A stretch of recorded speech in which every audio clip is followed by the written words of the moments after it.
Hello students, आज जो question हमारे सामने है, इस क्वेश्चन में एक रोलिंग मोशन है और सिंपल हार्मोनिक मोशन भी है।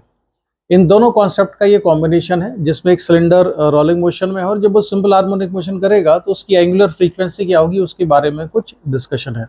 तो चलिए देख लेते हैं सिचुएशन क्या है। इसमें सिचुएशन ये है कि एक सिलेंडर है, ये मैंने एक सिलेंडर बनाया और ये सिलेंडर प्योर रोलिंग मोशन में इस सरफेस पर मूव कर सकता है। ठीक है, इसका मोशन कैसा है? प्योर रोलिंग मोशन है। और एक ये सपोर्ट है, दूसरा सपोर्ट यहाँ पर है, एक स्प्रिंग कनेक्टेड है इस सिलेंडर के सेंटर से और एक दूसरी स्प्रिंग है जिसका कि एक एंड कनेक्टेड है इस सिलेंडर के टॉप मोस्ट पॉइंट से। एक स्प्रिंग ये है। दोनों स्प्रिंग का जो फोर्स कांस्टेंट है या स्प्रिंग कांस्टेंट है, फोर्स कांस्टेंट ऑफ स्प्रिंग है, जो भी आप कहें, वो कितना है वो गिवन है क्वेश्चन में और उसकी वैल्यू है K इक्वल्स टू 300 न्यूटन पर मीटर। ये क्वेश्चन में गिवन है। ठीक है, सिलेंडर का मास भी गिवन है। सिलेंडर का मास है M equals to 10 kg। Mass of the cylinder is 10 kg। इतनी इंफॉर्मेशन हमारे पास है। इसके अलावा दूसरी चीज जो क्वेश्चन में गिवन है वो ये है कि ये सिलेंडर पेयर रोलिंग मोशन कर सकता है इस सरफेस पर। स्लिपिंग के लिए का कोई चांसेस नहीं है क्योंकि फ्रिक्शन सफिशिएंट है।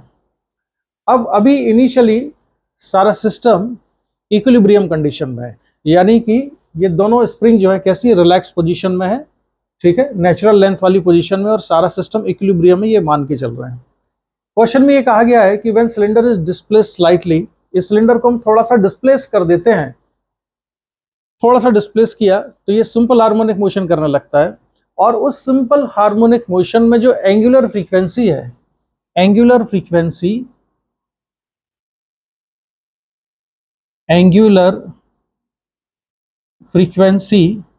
is 2 omega. Then find angular frequency is 2 omega, then find omega. ध्यान रखना, इस क्वेश्चन में आप में से कई सारे स्टूडेंट्स कंफ्यूज हो सकते हैं। इसमें ओमेगा एंगुलर फ्रीक्वेंसी नहीं है। उन्होंने ये कहा है क्वेश्चन में कि एंगुलर फ्रीक्वेंसी कितनी है, इसकी एंगुलर फ्रीक्वेंसी है 2 ओमेगा के बराबर। तो बताना है कि ओमेगा कितना होगा। क्वेश्चन को सॉल्व करने के 2-3 अप्रोच हो सकते हैं, लेकिन हम सबसे सिंपल अप्रोच लेते हैं जिसमें कि टाइम, इसके सोल्यूशन का जो टाइम होगा वो सबसे कम लगेगा। ठीक है, तो मैंने क्या काम किया, मैं सबसे पहले सिलेंडर को यहाँ पर बना लेता हूँ। अलग से एक डायग्राम और बना लिया सिलेंडर का, और हमने मान लिया कि सिलेंडर को एक बहुत छोटे से एंगल थीटा से हमने डिस्प्लेस किया या रोटेट किया, यानी कि ड्यूरिंग दी ऑसिलेशन, जब इसका ऑसिलेशन स्टार्ट हो जाता है, ये इस तरह से ऑसिलेट करेगा, तो during the oscillation, obviously oscillation बहुत छोटे एंगल से होगा, या सेंटर ऑफ मास का जो डिस्प्लेसमेंट है वो डिस्प्लेसमेंट बहुत ही कम होगा, ये हमको मान के चलना है। तो जब ये सिलेंडर डिस्प्लेस होता है, सिलेंडर को थोड़ा और बड़ा बना लेता हूं मैं। सिलेंडर को हमने बहुत छोटे से एंगल से डिस्प्लेस किया, तो ये मैंने बनाया सिलेंडर। ठीक है, एक स्प्रिंग यहां कनेक्टेड है, एक स्प्रिंग यहां कनेक्टेड है। सेंटर ऑफ मास, और ये है पॉइंट ऑफ कांटेक्ट, ये है पॉइंट ऑफ कांटेक्ट। ठीक है, ये इस पोजीशन में नहीं है, मैं इक्विलिब्रियम पोजीशन में ये वाला डायग्राम नहीं बना रहा हूं। मैं डायग्राम बना रहा हूं जब इसको हमने किसी एंगल से डिस्प्लेस कर दिया है, सेंटर ऑफ मास का थोड़ा सा डिस्प्लेसमेंट हो चुका है, तो point displacement is very small. और दूसरा, ये मोशन प्योर रोलिंग मोशन है, इसलिए हम ये मान सकते हैं कि ये इंस्टेंटेनियस सेंटर ऑफ रोटेशन है। ठीक है, ये इंस्टेंटेनियस सेंटर ऑफ रोटेशन है, और इसमें छोटा सा डिस्प्लेसमेंट हमने किया कितना, ये थीटा एंगल से, इक्विलिब्रियम पोजीशन से कितना घूम चुका है, थीटा एंगल घूम चुका है। तो जब ये थीटा एंगल घूमेगा तो सेंटर ऑफ मास पहुंच चुका होगा यहां, और सेंटर ऑफ मास मान लेते हैं थोड़ा सा डिस्प्लेसमेंट कितना हुआ है, x के बराबर, तो ऑब्वियसली इसका कितना होगा, 2x होगा। कैसे होगा, क्योंकि अगर ये एंगल थीटा है तो ये डिस्टेंस कितनी आएगी, ये जो आर्क लेंथ है, ये आर्क लेंथ होगी r थीटा के बराबर।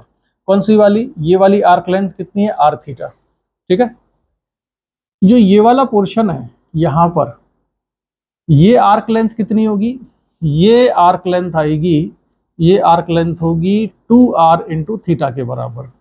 इस पॉइंट को हमने इंस्टेंटेनियस सेंटर ऑफ रोटेशन लिया है, तो इसको हम आप टेम्पररी रेस्ट में मानो, तो सेंटर कितने एंगल से घूम गया है, थीटा एंगल, सॉरी ये लाइन कितने एंगल से घूम गई है, थीटा एंगल से। तो ये जो आर्क की लेंथ है, ये आर्क की लेंथ कितनी आएगी, आर थीटा, क्योंकि ये रेडियस आर पर है, और ये पॉइंट मूव करेगा रेडियस टू आर के सर्कुलर पाथ पर। उसका सेंटर ये होगा, एक इंस्टेंट के लिए ये सेंटर है, और ये कितने रेडियस पे घूम रहा है, टू आर पर। तो इस आर्क की लेंथ कितनी है, इस आर्क की लेंथ है टू आर थीटा के बराबर। ठीक है, अब जो स्प्रिंग यहां पर कनेक्टेड थी, उसमें कंप्रेशन कितना हो जाएगा, इस वाली स्प्रिंग में कंप्रेशन होगा टू आर थीटा के बराबर, और जो ये वाली स्प्रिंग है ये एलोंगेट हो जाएगी, इसमें एलोंगेशन कितना होगा, आर थीटा के बराबर। ठीक है, इसमें एलोंगेशन हो गया आर थीटा, जो ये वाली स्प्रिंग लगी हुई थी यहाँ पर, इसमें एलोंगेशन आर थीटा के बराबर है, और इसमें कंप्रेशन कितना हो जाएगा, टू आर थीटा के बराबर। जिससे होगा ये कि जो ये वाली स्प्रिंग है इस पर फोर्स लगाएगी लेफ्ट साइड में, और ये भी लेफ्ट साइड में फोर्स लगाएगी। कितना कितना फोर्स लगेगा, तो उस फोर्स को मैं यहां पर दिखा देता हूं। यहां पर फोर्स लगेगा K into elongation in the spring, elongation कितना है, आर थीटा, तो K इंटू आर थीटा के बराबर। और यहां पर जो फोर्स लगेगा स्प्रिंग की वजह से, ये फोर्स लगेगा 2K आर थीटा के बराबर। ठीक है, यहां पर जो फोर्स है वो 2K आर थीटा के बराबर है। इस पर टोटल फोर्स कितना है, टोटल फोर्स लग रहा है K आर थीटा और 2K आर थीटा, यानी कि 3K आर थीटा के बराबर। हालांकि इस क्वेश्चन को हम फोर्स से नहीं टॉर्क से सॉल्व करने वाले हैं, और एक यहाँ पर फ्रिक्शन फोर्स भी लग रहा होगा, लेकिन इस फ्रिक्शन फोर्स के कैलकुलेशन को अवॉइड करने के लिए मैं क्या करता हूँ, इसमें टॉर्क लूंगा और पॉइंट ऑफ कांटेक्ट के अबाउट टॉर्क लूंगा। तो taking torque about point of contact, तो पॉइंट ऑफ कांटेक्ट के अबाउट टॉर्क लेते हैं। तो पॉइंट ऑफ कांटेक्ट के अबाउट जब हम टॉर्क लेंगे तो फ्रिक्शन का टॉर्क कितना हो जाएगा, जीरो। फिर किसका टॉर्क आएगा, इसका टॉर्क आएगा K R theta into perpendicular distance. इस फोर्स की परपेंडिकुलर डिस्टेंस ऑलमोस्ट हम कितना मानेंगे, आर के बराबर मानेंगे, क्योंकि angular displacement theta is very small. तो परपेंडिकुलर डिस्टेंस को लिए मैंने आर। इस टॉर्क का सेंस ऑफ रोटेशन क्या है, इसका सेंस ऑफ रोटेशन है एंटी क्लॉकवाइज, और डायरेक्शन है perpendicular to the plane outward. ऊपर वाला जो टॉर्क है, ये टॉर्क होगा 2K आर थीटा, ये तो हुआ फोर्स, इनटू परपेंडिकुलर डिस्टेंस कितनी हो जाएगी, 2r, क्योंकि ये जो डिस्टेंस है ये कितनी है, 2r के बराबर। इसको भी हम अप्रोक्सीमेटली कितना लेंगे, 2r ही लेंगे, क्योंकि angular displacement theta is very small.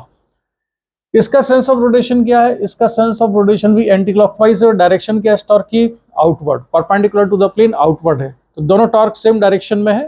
ठीक है, तो दोनों को हम ऐड कर देंगे, तो नेट टॉर्क, ये दोनों torque, net torque equal to I into alpha.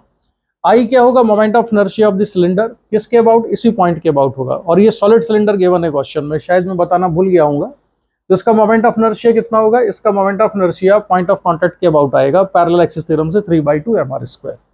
चलो अब आगे बढ़ाते हैं कैलकुलेशन को। इन दोनों को अगर हम ऐड कर दें तो ये हो जाता है 4K आर थीटा, और ये है K आर स्क्वायर थीटा, और ये K आर स्क्वायर थीटा। तो टोटल हो जाएगा, यहां से हम लिखते हैं 5K R square theta equals to I alpha. I की वैल्यू कितनी होगी, आई की वैल्यू आप पैरेलल एक्सिस थ्योरम लगाएंगे, मोमेंट ऑफ इनर्शिया भी इसी के अबाउट लेना है, तो ये हो जाएगा 3/2 mr स्क्वायर इंटू अल्फा। इसको अब हम सिंप्लीफाई कर देते हैं, तो angular acceleration alpha equals to, ये होगा 10 आर स्क्वायर से आर स्क्वायर कैंसिल कर दो, तो 10K into theta upon 3m। 10K, अच्छा 10 नहीं लिखा मैंने, K लिख दिया, ये तो 10K थीटा अपॉन 3m। इसमें फर्दर वैल्यू सब्स्टिट्यूट करते हैं। K कितना था, K क्वेश्चन में गिवन था 300, तो उसको मैंने लिखा 300 और मास को 10 kg, तो 10 into 300 into theta upon 3 into mass 10। इसको सिंप्लीफाई करने पर ये बचता है 10 से 10 कैंसिल, 3 से 3 कैंसिल, तो अल्फा इक्वल्स टू 100 थीटा के बराबर। तो एंगुलर एक्सेलरेशन अल्फा कितना था? 100 थीटा के बराबर आया। अब फर्दर सिंप्लीफाई करते हैं हम इसको। अल्फा एंगुलर एक्सेलरेशन है, अल्फा को हम लिख सकते हैं डिफरेंशियल फॉर्म में minus d2 theta over dt square. जो थीटा एंगल है उसका सेकंड डेरिवेटिव किसके बराबर होगा? एंगुलर एक्सेलरेशन के। तो ये आएगा minus d2 theta over dt square equal to 100 theta. Further simplify करके हम ऐसा भी लिख सकते हैं d2 theta over dt square equal to minus 100 theta के बराबर। ये डिफरेंशियल इक्वेशन किस चीज की है? ये सिंपल हार्मोनिक मोशन की जनरल कंडीशन है। अगर थीटा का सेकंड डेरिवेटिव थीटा के ही प्रोपोर्शनल है, थीटा का सेकंड डेरिवेटिव अगर थीटा के ही प्रोपोर्शनल है, राइट, तो फिर ये सिंपल हार्मोनिक मोशन की कंडीशन होती है। और थीटा का जो कोफिशिएंट होता है यहाँ पर, ये थीटा का कोफिशिएंट क्या होता है? ये होता है स्क्वायर ऑफ एंगुलर फ्रीक्वेंसी।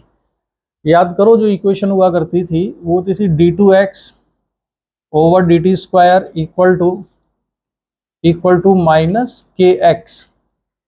अगर ये डिफरेंशियल इक्वेशन है, उसी तरह की डिफरेंशियल इक्वेशन ये है, इसमें x का कोफिशिएंट होता है स्क्वायर ऑफ एंगुलर फ्रीक्वेंसी के बराबर। तो यहाँ पर जो 100 है वो है स्क्वायर ऑफ एंगुलर फ्रीक्वेंसी। तो स्क्वायर ऑफ एंगुलर फ्रीक्वेंसी कितना है? 100। तो एंगुलर फ्रीक्वेंसी कितनी है? एंगुलर फ्रीक्वेंसी है इसकी 100 का अंडर रूट ले लेंगे तो एंगुलर फ्रीक्वेंसी आ जाएगी, और वो कितनी है? 10।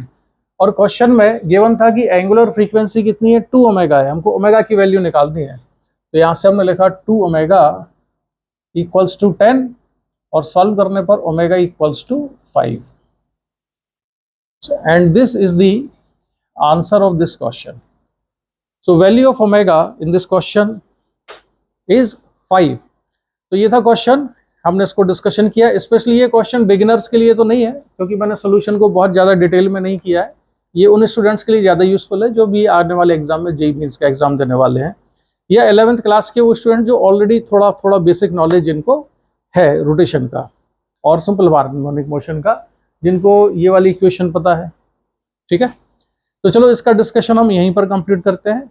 नेक्स्ट कोई और अच्छा क्वेश्चन मिलता है तो फिर मैं उसका डिस्कशन, उसका सोल्यूशन लेकर आता हूँ। तब तक के लिए बाय बाय।